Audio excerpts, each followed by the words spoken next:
are listening to WHCM 88.3 FM, Palatine, Illinois, a broadcast station of Harper College and its Board of Trustees. This time for... I have no idea where I am. It is time for Streaming Verse with Chris and guest host Moto Matt. I'll just call you Matt most of the time, but... You can call me...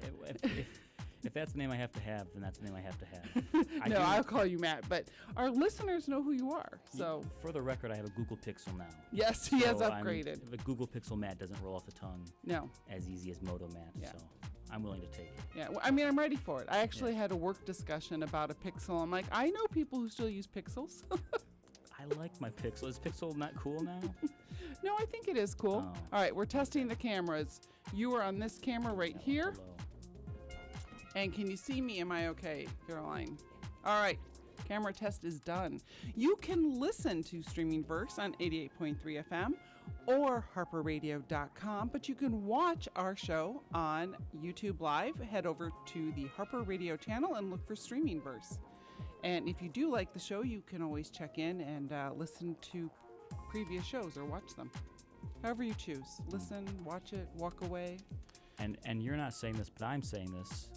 You know, as a nonpartisan person, you are an award-winning show. You guys won Best Community College radio station, Best Community College talk show. That is correct. Yes, we are. We were the best, and we still are. We are awesome. No. Don't get to mention that as much as probably you should, but yeah. Yeah, we probably should talk about it more. I mean, we do say it, but I think the thrill is gone. But we were recently playing our intro with Penn Badgley. Oh, and, yeah. You know, where he also acknowledges that we are the best. Yes. Because Penn takes good direction. Absolutely. All right. So in Streaming Verse, normally we talk about what we have been streaming first. So, Matt, what have you been streaming? Oh, my gosh. Seriously. Well, thank you first for having me on. It's fun to be here. I've been looking forward to this for a while. Purposely did not do a show today on the radio because I just wanted to be all... I don't want to spread myself too thin. I wanted to do this show all tonight. The energy right here, right now. There's a lot of shows I've been streaming. Of course, there's the one we're going to be talking about tonight, which I'm very excited about, Evil. But besides Evil, there's been a couple different shows that I've been watching, and... gosh, I mean, always, I think we mentioned this before, we mentioned this in our radio meeting, but Golden Girls. Always watching Golden Girls, pretty much. But yeah. When you watch Golden Girls, do you ever see anything new? Like, you know, you may have seen an episode 7 years ago, but now you see it and you're like, oh, so-and-so was in that episode and you didn't realize it. Well, there's the famous Elvis episode with all of the Elvis impersonators at the wedding.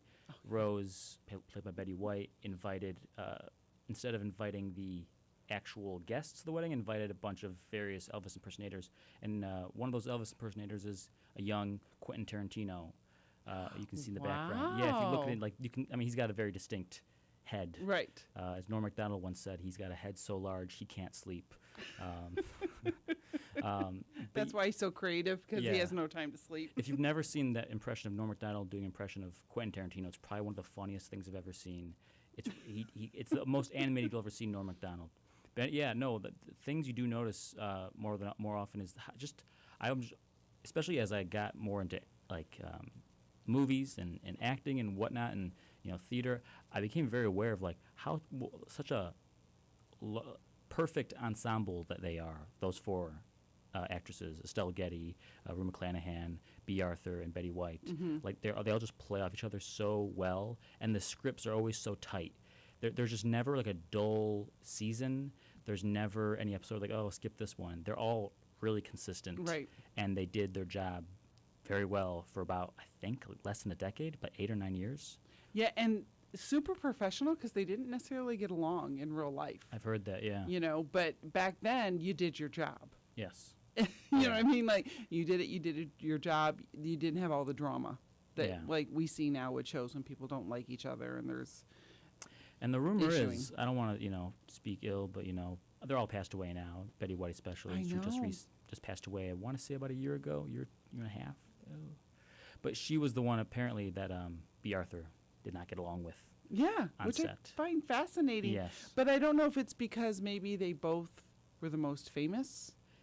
You know what I mean? Because Betty White on Mary Tyler Moore show and everything like that, I mean, she was amazing. Yeah. And I think B. Arthur, I think they both came from different backgrounds. B. Arthur was more theatrically trained, as well with Stella Getty. But Betty White kind of had this, she was a lot more famous and had a lot more, I guess to use a modern word, clout than B. Arthur had in some ways. She also had Maude, which I've not seen Maude, but I know it's a similar character. Yes. Yeah. And she was never really a nice person. No. You know, her characters. I'm not talking, I don't know about her, but Oh, yes. so she also wasn't nice either.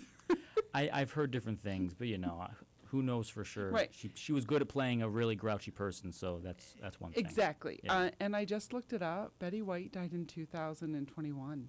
Wow. So it's been 3. Yeah. Yeah. Time is weird now. Time is going too Any fast. time of post-pandemic time is strange these days. Yeah, you kind of dropped it. I mean, I didn't think I was going to be asked what I was going to be streaming this week, because I honestly, I'm the type of person that when you ask me how my weekend was, I don't have no memory of the weekend at that very moment. I completely forget about what's going on. But you listen to our show. You know we always talk about that. Oh, yes, yeah. No, yes. I was lazy. Let's just say I was lazy. I did not prepare And that's at all. fine Yeah. because you brought up, Golden Girls. You get to talk about that. Always watching Golden Girls. We actually also have listeners who like to text us and tell us what they've been streaming. So I have messages. Yes. So Chastity has been streaming. It's a family affair. It's a movie on Netflix. Her review is that it was a surprise, fun, and cute. Also binged Mayor of Easttown on Max, which is dark, if anyone has seen that. That What's it came out called a again? couple years ago. Mayor of Easttown. Mayor, I've heard of that, yeah. Yeah. And she has some notes on it, which I won't get into right away. But yes, so that's what Chastity has been streaming. I don't know if Erin is watching right now, superfan Erin. If she wants to text what probably she's is. been streaming, she can share. What have you been streaming? Have been streaming. The one thing I'm really shocked that I like so much now is the menu. I saw it in the theater. Have you seen the menu? No, but I know the entire plot off of Wikipedia. I've never seen it. I've seen it twice now, and I liked it, and it just happened to be on Prime, and I was doing stuff, and it's like, okay, let's play this because I wanted to see a couple scenes because I didn't really remember it. It's really good, and I don't normally like something like this because basically all right, spoilers. If you haven't seen it, I'm sorry, because I think it's pretty much known at this point. They all die. And so watching, especially the second time, what's going to happen. You're like, they're all going to die. And then, so the first time you watch it, you don't really know any of this, and you just see all these horrible people, and that's why they die. Yeah.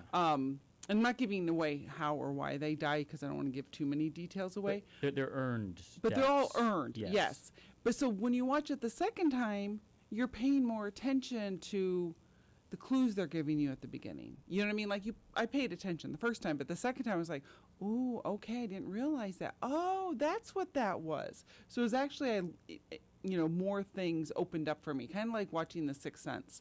Yeah. The first time you watch The Sixth Sense, you're like, oh, I'm shocked. The second time, you're like, oh. Another movie that's like that, that works even, the more times you watch it, the more times it gets better. Have you ever seen Trick or Treat? No. Oh, I think that's the movie for you. Really? I really do it's, you're not, in terms of violence and gore, does that turn you off from a movie or a film? Okay, so I can deal with it as long as the script is somewhat smart. So I do watch horror films, but it has to be somewhat interesting, not just gore. It's Michael Dougherty who did Krampus. I like Krampus. This is the Halloween version of Krampus. Then I can do it. It's the whole thing. It's and by the way, this is probably the only time I'm on during October. So this is my Halloween horror recommendation. Okay. It's probably one of the best. I think one of the great Halloween movies to watch. It's about three or four different stories, Halloween stories, on Halloween night in the same town, and slowly you begin to realize some of them are connecting, and it's just it's horrible. It's horrible. what happens to some people. It's very graphic, and there's lots of twists that you would not expect. And when you watch it again at the very, very, very beginning, you can realize that I don't want to spoil it, but there are some things that are like, oh my god, even just like camera movements of going past someone in the crowd, like that's the person from the other thing, and you realize certain things, I could go on a lot about it, but it's a great film. You sound like me with Lisa Frankenstein because I can talk about every nuance of that film. Yes. Everything, because it's so amazing. I've also been streaming Slow Horses, which just finished up its 3rd season. Slow Horses is so good. Yeah. It's on Apple TV Plus, and it's with Gary Oldman, who is amazing. Gary Oldman, yeah. Mm-hmm. Yeah. And they're based on a book series, which now I'm trying to check out, like on Libby, and I think I have a 4-month wait because the book, it's like Mick Huron, I think his name is, Huron. But it's a really good series, very clever, and if you're not familiar with English accents, I strongly recommend using subtitles because there's a lot of like mumbling, English mumbling. And I will say, as a person who's not seen that show but does know, I'm Gary Oldman's my favorite actor. Okay. One of my favorite actors. I just love him in every film he's done. In particular, Leon the Professional, when he plays this crooked DEA agent. It's the most unhinged character. In The Professional? Like Leon the Professional, yeah. I saw that like when it came out in 1994 or something like that. So I saw it a long time ago. I didn't realize it was him. He doesn't. That's another thing about him is like he's such a chameleon. Yeah. In terms of body and face, and he just does not he doesn't look like anything you would what if you saw him in Dracula or in Batman. He looks like none of those three. Right. He's completely unrecognizable. You should see him in this one. He looks like he hasn't taken a bath in a month, and his hair is stringy and long, and his shirts are never buttoned up right. They're a size too small, and the character does this on purpose, so people underestimate him. Oh, that's interesting. Yeah. So it is very much driven by who the actual character is, because in Slow Horses, they're actually in Slough House, and they're all the ones who've gotten in trouble at MI5. And so they're put into this other place, but of course they always end up saving the day. So they're kind of like a bad batch. Yes. They somehow messed up and they've been rejected, but they didn't get fired. So they made someone mad. And of course, the more you watch it, the more you see all the politics going on, what's happening. And I was very upset when I realized that episode 6 of the season was the last one for the season. I'm like, there's so many questions that I still have. But it is renewed. It will be back. They figure spring or summer next year. Sounds very interesting. We actually have people watching us on YouTube Live. Aaron says, hi, Moto Matt. Hello. And Aaron has been streaming The Penguin, Inside Out 2, One Piece, which is anime, that made me upset. High Potential for me to watch. She's trying to get me into anime. I've watched a little bit of anime. And then High Potential on Hulu. And Caroline has been watching Coraline? Yeah. Okay, I said that right. Corpse Bride, Haunted Mansion 2003. Ooh, was that with Eddie Murphy? Yeah. Yes. I know you're not on mic, Caroline, but were you there to see the 3D re-release of Coraline in like the last month or so? I wish I was. That was really cool. I was trying to get some friends to go to that, but that was like I think at like AMC or whatever. But it was the 3D re-release of Coraline. And Coraline is one of those movies that, especially when you're a kid, when you're watching this, you feel like this isn't for kids. It looks like it is, but I feel like I shouldn't be watching this. But it's a great film. That one I haven't seen. I've of course seen some of the other ones like that. It sticks with you, especially. I mean, I don't think I'm spoiling it. I think most people are aware of it. Yeah. Do you know the twist? No, but you thing? can tell me though. Well, spoiler. Sorry, I'm looking at the camera. Sorry if I'm a spoil Coraline for you. The other mother that she goes to see in the wall is a bad person. Is a bad creature. Oh, gotcha. But for a children's film, she wants to basically kind of pluck out her eyes and put buttons, doll button eyes on her. And it's another film. If you see it from the very beginning, there's lots of allegory to talk about eyes, and even the other dad, he sings a song about we're going to have our eyes on Coraline, and they have button eyes. We're going to have our eyes on her. So it's yeah. All right, now a actually good that makes film. me want to see it. Yeah. Now that I've spoiled the film, you want it's perfect to see. All right, you are listening to Streaming Verse here on WHCM 88.3 FM. Stay tuned. We're going to play a couple of important messages, and we'll be right back. This is Matt Muffin from Lollygag, and you're listening to WHCM, the only place to get your bread buttered. Hello, music lovers. Don't forget to reserve your seat on the Ascending Jukebox, a show that traverses the musical cosmos of artists past, present, and undiscovered. Think of it as a guided tour of a museum for the mind and the ears. We launch at 6 p.m. every Wednesday. Make sure you book your seats, sit back, and enjoy the ride.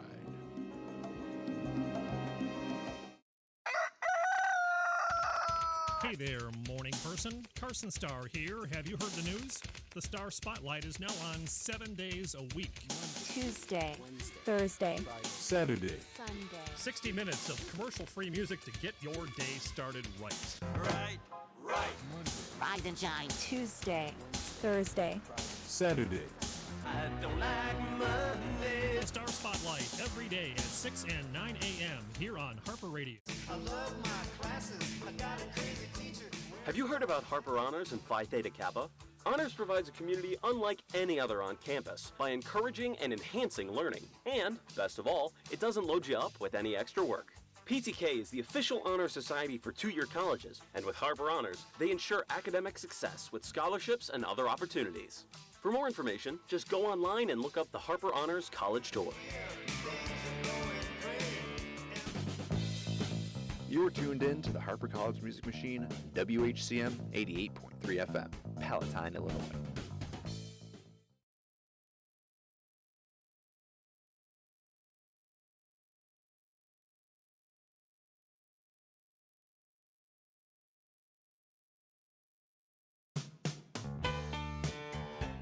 Remember albums? Warren Zevon? That feeling of flipping the dial and finding something lost and forgotten? I'm Ben Utrecht, and join me every Wednesday from 10 to 11 a.m. with my show, Face for Radio. Come as we open the WHCM vault and play the fun, forgotten, and even strange. Plus, you never know when I'm going to be spinning on the turntables.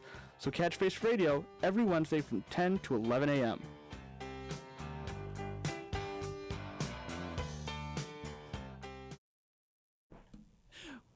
We are back with Streaming Verse here on WHCM with myself, Chris, and Matt as our guest for today. Yes, hello. Nina is taking her class. Aaron is taking a break. And Matt and I are going to talk evil, which I am so excited about because just like you, nobody else I know watches this. That's how this started. I just out of because I know you're the person to talk to about television.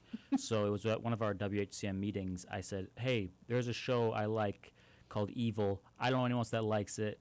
If you ever have a spot, you're bored, and you want someone to come on and talk about a show." And that's when I thought the idea of you liking the show also didn't even come to my mind. And then when you confessed to me too that you also love the show, and again, emphatically, nobody else knows about it. No one else. I have tried to physically push this show on other people. Nobody wants it. Nobody wants what I believe is Catholic X-Files. Nobody wants this besides me and you, I guess. Right, I know. And it's interesting, too, because I think when I look at, who the lead actors are, when I look at who the show creators are and the producers, there's so many things that it's like, well, but you like this, you might like this, or you like this, because that's how I find shows. Yeah. So I've been watching it since the beginning because the actor Mike Coulter, he was Luke Cage. So when I saw this pop up, I'm like, hey, I'm in. Like, I like him. And I also like the other actor, which I had to really work on pronouncing his name. Yes. Asif Manvi. I have the same, yeah. Okay. We're on the same page. And because he was like on The Daily Show. That's where I could have sworn I saw him on The Daily Show, but I also was like, maybe I didn't. Thank But you for did. confirming that. Yes, you did. Yes, So very good. I started watching this from the beginning, and it used to be on Paramount. Like, I would watch it Sunday morning. So when other people were going to church, Yeah. I'm watching Evil and watching The Devil Yeah. and watching the weird milk blood. I don't know what that is at the beginning. I always think it's milk. You know the intro. The titles. Yeah. Yeah. It's like, I don't know what that is. Maybe it's milk. I don't know. For people who don't know about it, how would you describe this show? I thought it was interesting that you called it like Catholic X-Files. I don't know. I think of it actually, we were kind of talking about this show at the beginning of Buffy the Vampire Slayer. So Buffy the Vampire Slayer is really everything that people go through in high school. All of the demons are high school. Yeah. You know what I mean? Yes. So, you know, for anyone who knows Buffy, so the first time that she sleeps with Angel, he turns back into a vampire, and then he's acting differently. He's acting, not like himself, which is a thing that happens to girls, and I'm sure guys too, the first time they sleep with somebody, and then they, ghost them type thing. So all of that is like that, and I feel that Evil is kind of the same, where, we look at life as mundane sometimes, but there's also times where it's like, that person's out to get me. They must be evil. Like, you deal with office politics, and it's like, there's something really wrong with that person, and I don't know why they're out to get me. And I think to a degree, like, some of this is like put in demon form, or, Yeah. Because there is Katja Herbers, who plays Kristen Bouchard, and she's the forensic psychologist. Yes. And she kind of comes into contact with David Acosta, Mike Coulter, and let me get my pronunciation, Asif Mandvi. Yes. Mandvi, who plays Ben Shakir. And so Ben and Kristen are like the skeptics to David's. Basically, they're the Scully to his Mulder. Right. And they have two different pieces because she's more psychology, so she looks at everything from that perspective, and he is the tech person, always knowing there's a trick to this. There's something else that we're not seeing. Yeah. And so basically the church assigns David these cases, kind of like these X-Files that no one wants to deal with, certain weird possessions. A guy is claims to be possessed by an angel, so it's like, what's the meaning of that? A fetus is claimed to be possessed at one point. There's lots of these weird stuff that no one wants to cover, so they throw it to David, give it to David and his crew, and they go and investigate, and Kristen and Ben act as the sort of the skeptics, the ones who kind of ground David, where David always wants it to be, the divine calling or the devil. But they want to ground it in reality. And it is what I want out of a TV show. I was reminded recently. Do you remember the Exorcist reboot television show? No, I didn't know there was one. There was one, and it was The Exorcist, and it was set in the Exorcist universe, and it was all right. It was trying to be too much like The Exorcist. This is what I wanted that show to be. Evil is what I wanted that show to be. This show, by the way, is what I want a lot of shows to be that involve any kind of fantasy or horror. Is that I always feel like they're always treading the line between what's real and what's fake, and they always pull back to grounding it in reality. Whenever there's a monster, or if there's something that they're seeing, I can't believe I'm seeing this. I remember Kristen one point saw a woman give birth to a demonic baby in a field. Yeah. And I can't believe it. And there's usually, she was on drugs. Oh, she got drugged earlier in the episode. She was drinking something out of the punch. Yeah.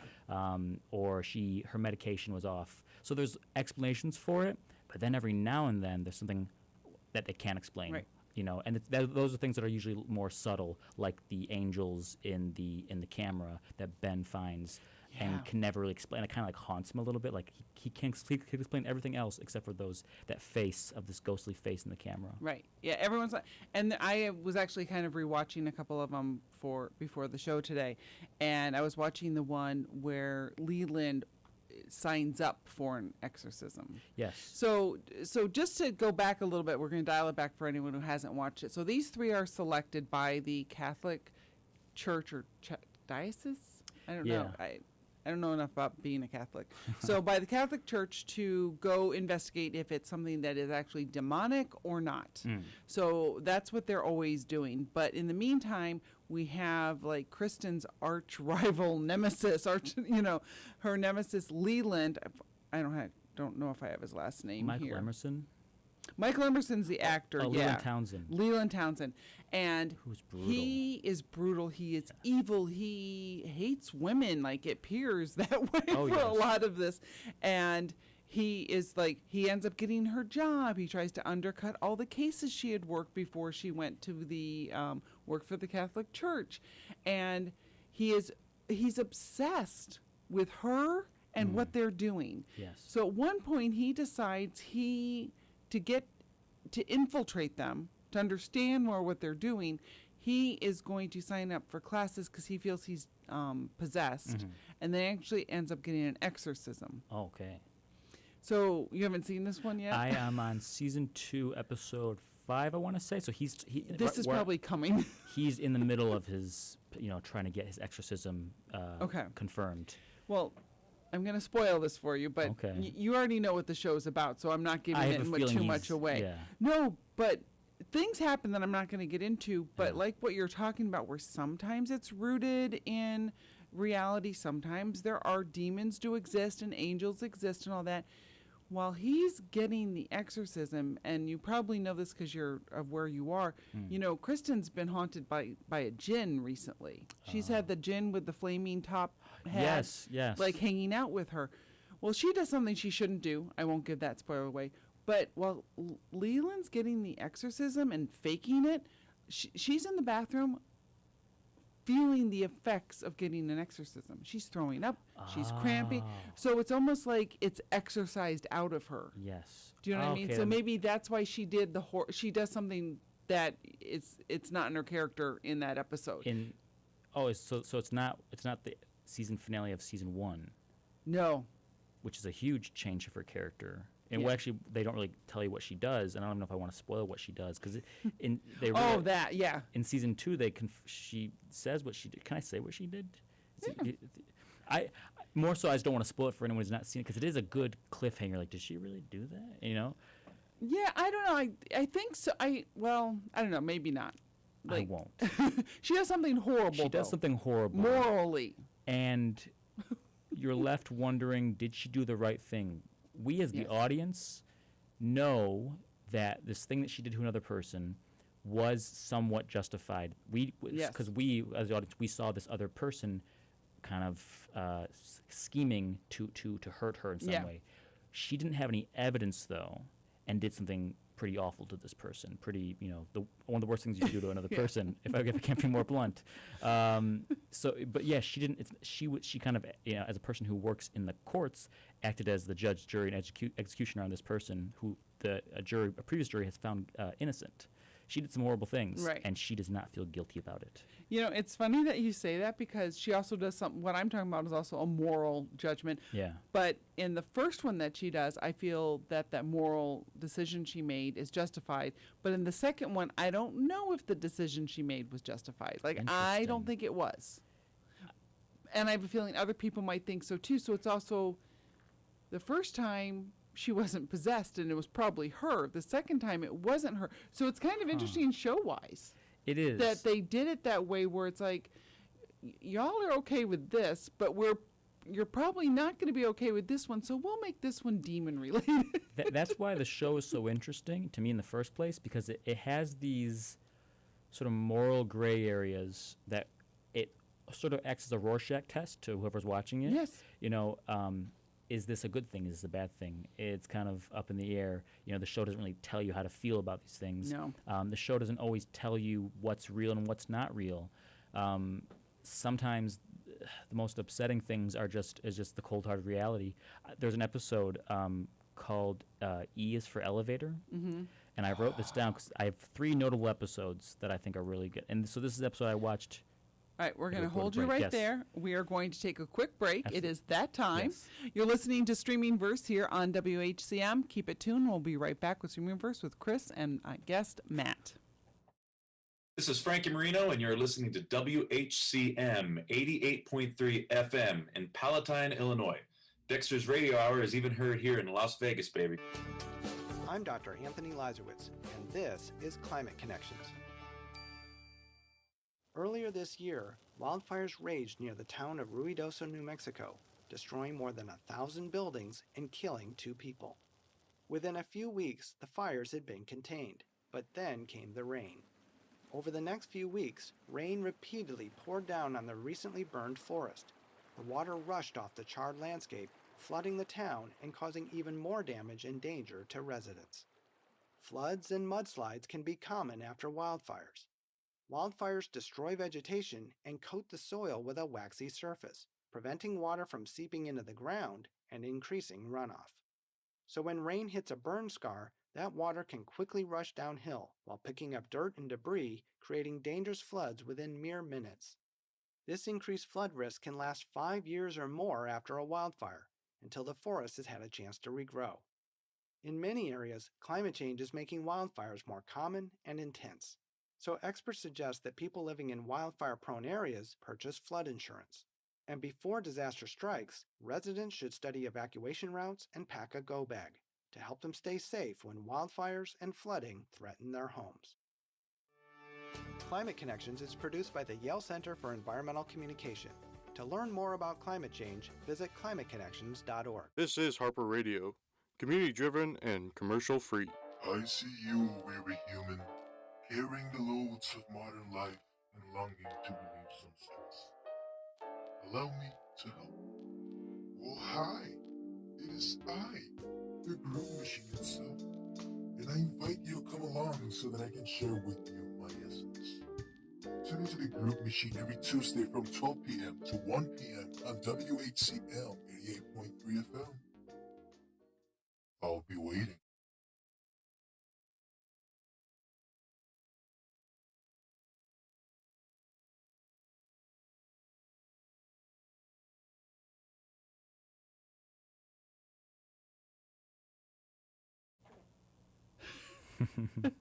We are back with Streaming Verse here on 88.3 FM, Palatine, Illinois. This is, I'm Chris, and I have Matt here in Hello. studio. Matt saying hi. And you can also watch the show on YouTube Live. Just look for the Harper Radio channel. You can finish up the show today if you just tuned in and want to head over to YouTube Live. And you can also watch previous shows. And our reruns are now at a new time. A new time that doesn't get canceled. Yes, which I'm super excited about. So it's now 7 and 7. Mondays at 7 is our repeat, and Thursdays at 7 is our live show. And we're going to have to go back and update some of our past recordings with that so that we're sharing a good message. Right after Dexter's Radio Hour repeats on Mondays. So you can. Oh, good lead in for us. Yeah. I like that. Sometimes it is a scary episode on Dexter's Radio Hour. He'll just do noise rock for a whole thing. Yeah. So funny. But yeah, evil.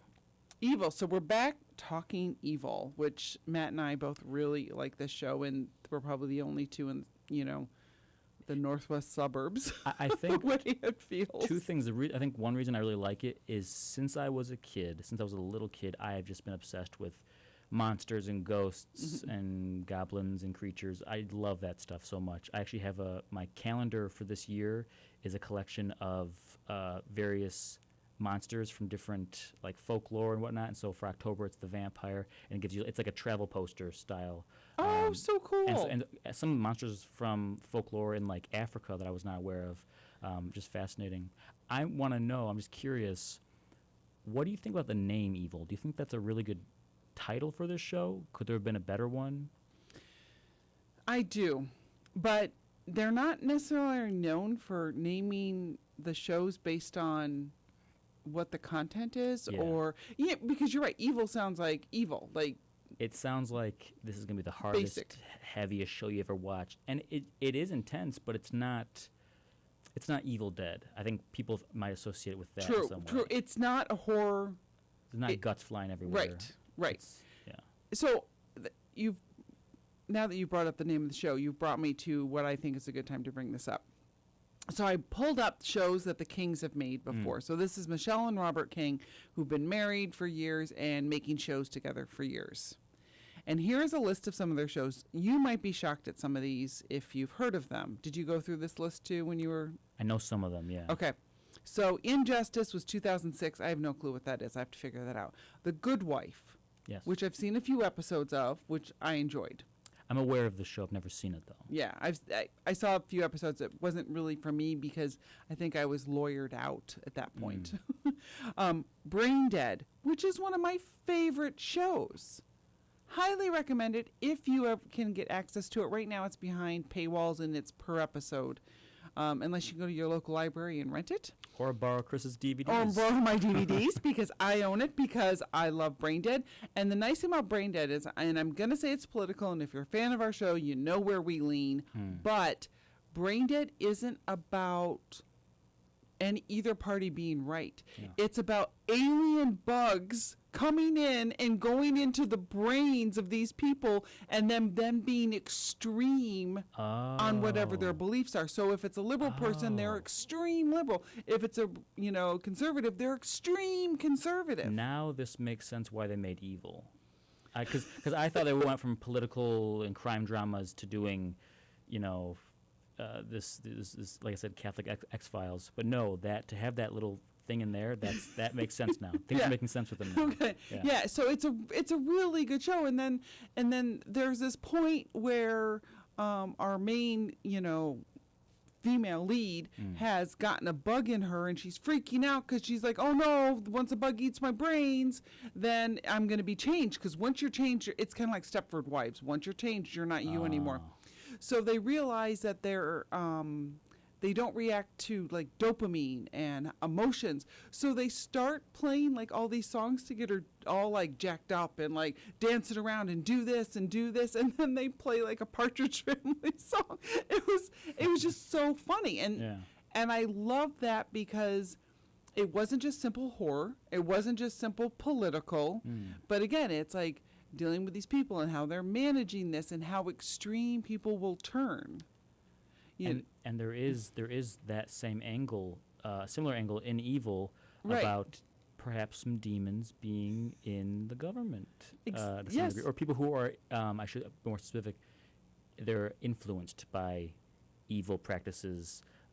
You know, and they show some pictures of people who they believe are reflective of that. We'll let you guess who that is, but yeah. But some of the other shows are The Good Fight, which I have not seen. Evil, which we're talking about. Your Honor. Did you see Your Honor? I loved Your Honor. Bryan Cranston. Yeah. Really? Also love that. The Bite, which I've not seen. That's in 2021, so I might check that out. Elsbeth, which just came out. Which I've weirdly enough seen the whole season, for whole first season. My mom watched it, and it's just one of those things where I end up usually in the living room, on my, I have a Kindle. It's like pretty old, but I watch YouTube on it. Mm-hmm. My mom will watch TV, and I just end up, if something interesting, I will end up watching it. Yeah. And so I end up watching Elspeth. It's Columbo centric. Yes. It's who the murderer is at the very beginning, and Elspeth uses her charm and her wackiness to sort of really she knows who it is. She like, you kind of feel like she knows who it is. She has a good intuition, and I didn't know this going in, but it's a spin-off of The Good Fight. Or the Good Wife. The Good Wife. She was in that show, right? And they actually refer to it every once in a while. Not the show, but like, you're from Chicago, aren't you? You should, so it's a callback to the other show. And a cool thing that I like, Carrie Preston, who plays Elspeth on that show, her husband, Michael Emerson, who was on Evil. Yep. Yeah, who plays, those, to mention those, I know they're real human beings, but those two characters being married, they are the exact polar opposite. Elspeth is probably the nicest character I've seen on a television show. Yeah. Michael Emerson as Leland Townsend is probably, he says things, I don't get shocked very easily. Like, people are going to say this. The things he says are so vile and so, like, there's no ways you interpret it as being nice or anything. It's just the worst thing you can say to people, and he says it. Oh, God, some of the things he said, I can't believe we're okay to say in some ways. Yeah. But, and it is funny, and it is shocking, but he's funny at the same time because, and I don't know if you know this yet, and I'm going to give you a spoiler, and I'm sorry, you just have to deal with it. All right. I'm not giving you a major one. There's another major one I really want to tell you about, and I'm not. But do you know who he really is? That's revealed in season 1, right? Yeah. So he's really Jake Perry, insurance adjuster from Des Moines. Yeah. And because he was picked on in school, he was like in band, which I don't like the fact that they make fun of band because I know many band kids. But anyway, but he was this picked on, bullied kid who now is, coming back. Yeah. And the weird thing about that, the shocking thing about that is because David really does believe he is a demon. David believes that he is not a human, that he is this evil entity. And we kind of believe this because Leland doesn't seem to have any moral compass. Not at all. I mean, I would say almost it borders on, because he's such a great actor, Michael Emerson is such a great actor, it could border on the cartoonishly evil. He literally does the opposite of whatever Kristen did. So whoever she, got into prison, he wants to get out of prison. Right. Whoever she saved from going to prison, this 14-year-old boy who actually did not commit the crime, he wants to, jerry-rig the evidence so that he does go to prison. Yeah. And so he purposely does the worst things. He not just that no moral compass. His moral compass is south. He wants to do the worst things purposely because he likes it. Right. He's just a bad person. He's an evil person. Yeah. He truly is. But they do it in such a way, and again, it's Michael Emerson who's a genius, where you laugh because some of the stuff he says, you're just like, did he really just say that? And there's something, again, I'm not going to give a spoiler, but it happens in the 4th season when Kristen reacts to something he does trying to be super evil, and it's the funny because he's like, oh, I didn't realize that. It's like he has this evil plot, and Kristen's like, well, with that evil plot, you're gonna have to do X, Y, and Z, and you can just see the look on his face like, oh. That's the moments I love. Well, Michael Emerson playing this character is that he gives the audience, because he's so evil that you kind of do want to see him get his comeuppance. Right. That's the proper word. To get his and so you have moments like when she reveals that she knows that he's not a demon, that he is just some loser from Jake Perry. And his face drops. Yeah. And all the moments that he fails, you really feel it, and you're like, yes, I'm happy that you're upset, Leland. Yes. You should be. Which it's actually interesting because even that is the whole it's kind of like being possessed. Yeah. Like if he, not that he is a demon, but he's so evil, but when you just tap on that little facade, it just shatters and it's like, oh no, He's not omnipotent, but he does have, he's able to do a lot more. He's a very good example of what a person can do if they are just hell-bent on just causing the worst things in the world to happen. I believe in season 1, there's a subplot where he tries to recruit this. It's very contemporary. They talk about incel culture, and he recruits this young kid who's very, who looks up to him, and who needs guidance, and acts as his therapist, but gives him just the worst advice you can give him. Yes. Gives him training on how to like lessons at a shooting range, the worst thing you can do for this kid, and it does not end up well for that kid.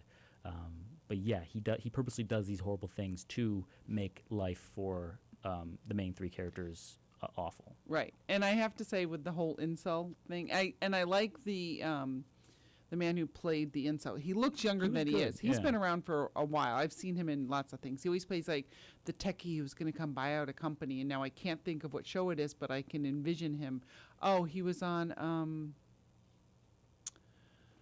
did you ever watch Bunheads? You know what I'm talking about? Nina would know. Sutton Foster was in a TV show called Younger, and he was in it. That one character was in it. Anyway. Yeah. And also he was in The Office, as a pizza delivery guy at one point. Oh, yeah. So anyway, so he does this. He's supposed to do this horrible thing. He ends up not doing the horrible thing and does it to himself instead, accidentally. And it's horrible. But then you see Leland's reaction, and you laugh because his plans were foiled. And he was upset. He wasn't upset that a kid died. He was upset that now he's a stupid kid. He was yelling at his screen. He was so angry. And he is kind of this dork. He's kind of this. He's slightly pathetic. Curses! My plans are foiled. Yes. Yeah, he gets very much into that. Like I said, he is kind of a cartoon villain. Yes. But played by Michael Emerson, who's going to do it in a way that is very, kind of nuanced. Like there's a bit of that cartoonishness, but also that real life person in there. He's amazing. Like the fact that he does this, and again, something about Evil that I am shocked about for myself is that I don't care that things don't get wrapped up. I don't care that it's a mystery. Normally, I get annoyed at shows when it's like, don't keep this dragging forever. I don't, you know, and because the writing's not good. Like Slow Horses has kind of done it because there's a couple things still hanging, but I just want more because it's good writing, it's good acting. But, you know, you get shows that are less than, and they do that, and it's always annoyed me. It's like, I don't want things dangling. This, we don't know if it's true, if they're demons or if it's real, and I'm okay with that because life's a mystery. Yeah, there's one point where I feel like they kind of confirm that I don't want to say either way, but they sort of confirm one way or another, and it shocked me so much. But I just wanted to say that I know what you're saying about shows stringing you along, and I hate those shows. Though the shows that will you kind of get this feeling like when you're watching them that their interest is not in getting you to relate to these characters or love these characters or love the story, but just to how long can we keep you interested so we can make money off this, so we can sell commercials between the slots. And I just feel to myself, just first of all, get to the point, tell your story in a quick and timely manner, make it interesting, and make the characters interesting as well. They don't have to be. Michael Emerson is an awful character in that show, but he's so fun to watch. Yes. They don't have to be likable, but they have to be, well, maybe they should be likable. They don't have to be relatable, but they have to be somewhat likable for you to like get invested in them. I guess, like, I don't know if he's likable because I don't like him, but at the same time, I like watching him and I like seeing him upset. Yes. It's almost like when you finally get to see your bully like trip on the sidewalk. You know? Yes. Yeah. So again, it's relatable from that sense, I guess. So it's not relatable like you can't relate to that person as yourself, but you can relate to the situation. Yes. You've been in a position where a bully has just got pie thrown on his face, and you're thinking, finally you got what was coming to you. So back to my show list here. They are going to have another show next year. It's called Happy Face. So again, when we talk about how they name shows, they never truly, because what is Happy Face? I have no idea what that means. Many things, yeah. So I'm looking forward to checking that out and maybe looking into some of these older shows I haven't seen, like The Bite. Can I read the synopsis for Happy Face? The story of Melissa Jesperson Moore, who at age 15 discovered that her father, Keith Hunter Jesperson, was the serial murderer known as the Happy Face Killer. And These two are wicked. and knowing them, like that's the thing I like about them is that they will. It's not just he's evil, he's a murderer. Right. There's going to be, why did he do it, and what was his intentions, and is he a good person now? He's changed. Like there's gonna be a lot of that, like those little hidden subtleties that are gonna make it interesting. Because they do that with both the shows that I've seen. I've seen Elspeth and Evil. They both have those characters that are just. Like, oh, are you good? Are you bad? I can't really tell. There's a lot of moral gray in a lot of their work. Yes, yeah. I don't know if you saw this. There was a movie. I don't know if it's on streaming yet, but it was in the theaters this summer. Trap, and it's kind of the same type of thing. It's about a dad who brings his daughter to a like Taylor Swift type concert. It's a huge artist, and he's a serial spoilers, but but they show that in the previews. You know it's him in the previews. He's a serial killer, and it was an M. Night Shyamalan picture. That's not. I don't want to speculate, but is that the one with Channing Tatum? No, is it that? No, it's not. Blink. That's Blink, right? Yeah. This is the one with I can't tell you. I mean, I know who the actor is, but I can't. Josh Hartnett. Yes, in it. Yeah. Yeah, he's the only like super famous person I think that's in it. Maybe there might be another side character. Yeah. But it's the same premise, so it's interesting that a TV show and a movie, same premise. They're probably in development about the same time. Oh, definitely, yeah. So the other thing I wanted to share that I love about Evil that you don't know about it yet. And again, when I found out that they also created Brain Dead, I became more excited. So, opening credits. In Brain Dead, what they did for the opening credits is they had a musician play guitar, and he would tell you what happened in the previous episode. Oh wow, that's in a cool. very funny, humorous way. Yeah. And at one point, he starts with okay, this is what happened on, previously on Brain Dead. Like, that's how it starts. Yeah. And he sings a song, and all of a sudden, it's Gunsmoke. And he goes, yeah, I didn't watch last week's because I was too tired, so here's Gunsmoke. And so he tells you what happened in the last week of Gunsmoke instead of the actual show. Really? And I just love, like, craziness like that. Yeah. So this season and this isn't giving anything away that's going to hurt anybody. Yeah. This season on Evil, which is not on Netflix yet, but is still on Paramount Plus, every episode had something streaming at the bottom of the intro. Like a news feed? Yes. Huh. So the first one was, if you skip the credits, you will be haunted.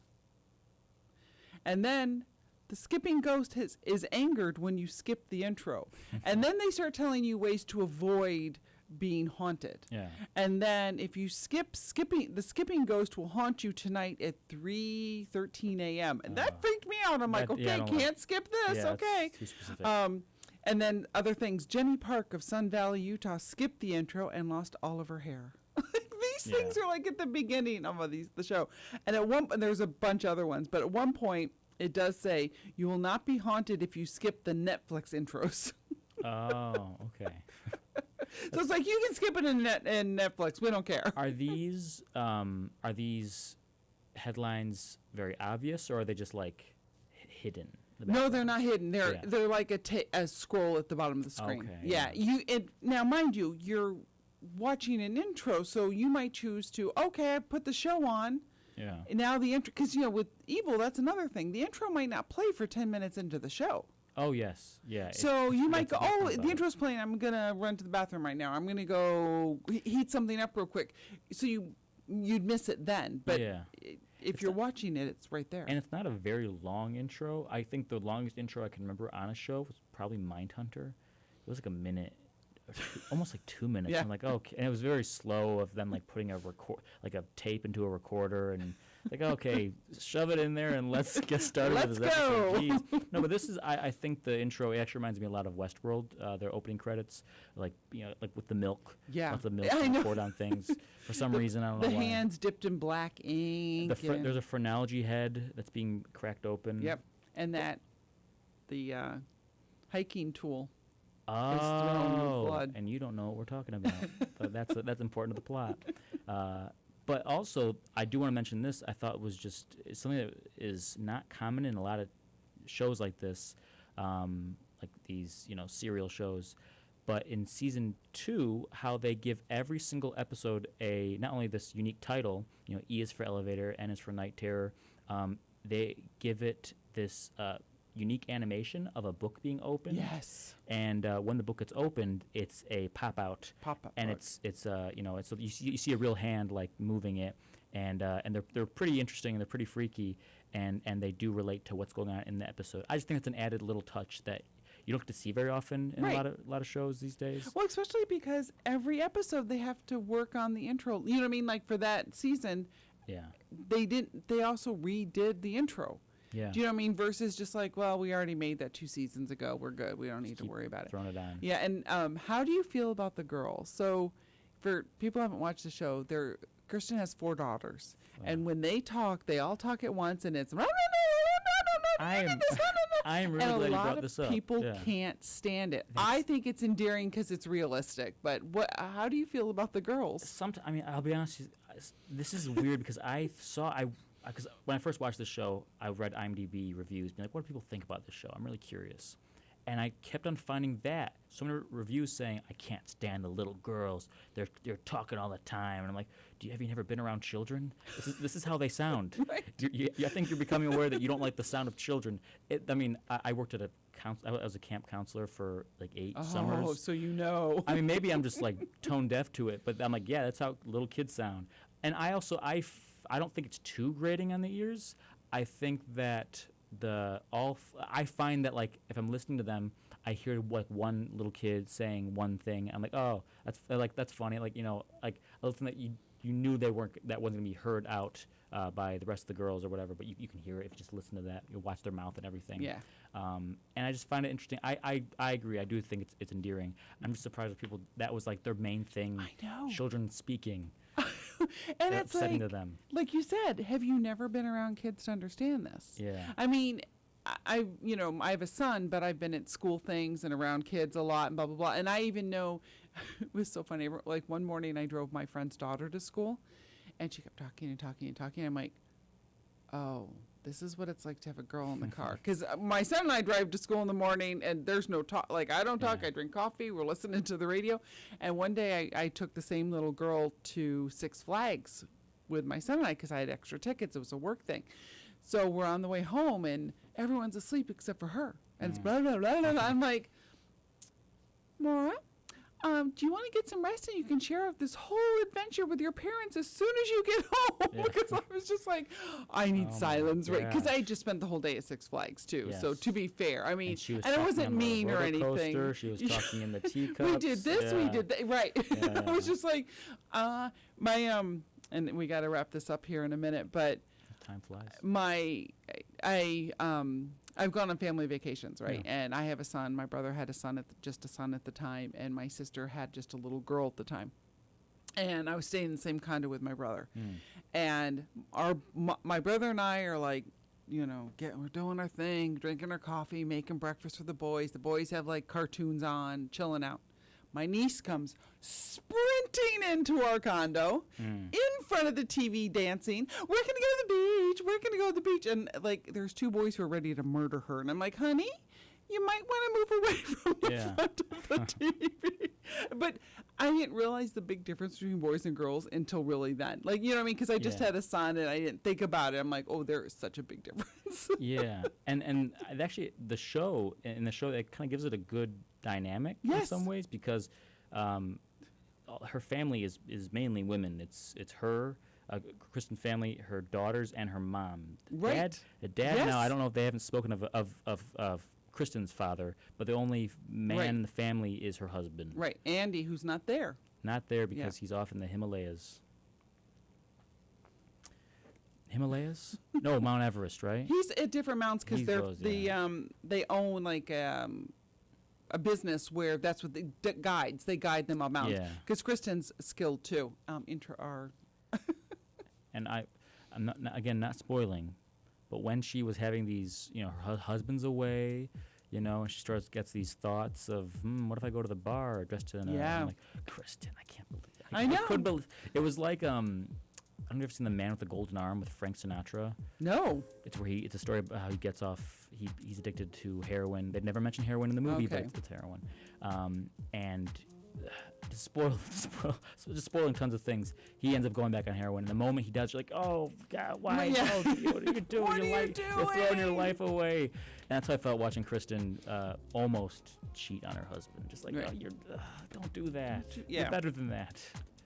Yeah. Well, maybe not, based on that look. Yeah. Oh, gosh. Thanks. More to come.